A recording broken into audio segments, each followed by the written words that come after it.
Hi, it's Mac with Garage Door Fix here. Diagnosing an issue on this door. You can see there is a gap underneath. The door looks like it's pretty even, but there's definitely a big gap on that side. This happens pretty commonly. So the first thing to check would be your cables. They're attached on the drums on the side. You can see they run off the back side and they go all the way down to the bottom of the door. So usually if your door is hanging lower on one side, that would mean that the cable is longer on that side. So go to the low side and you'll want to check the cable for any frays or any damage on the cable itself. And you can see that this one actually has some pretty severe fraying.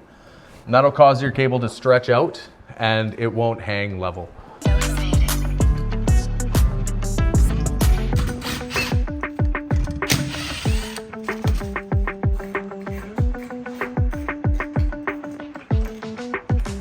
So I've got the cables that we took off the door here, and we'll just do a size comparison. And just be really careful if you're doing this yourself, because a frayed cable can stick you pretty good.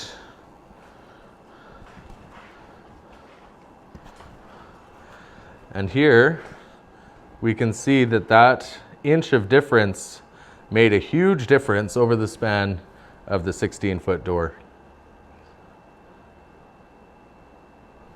Beautiful. Yeah, look at that. So these two strands, 3 strands were the only thing that was holding the door up.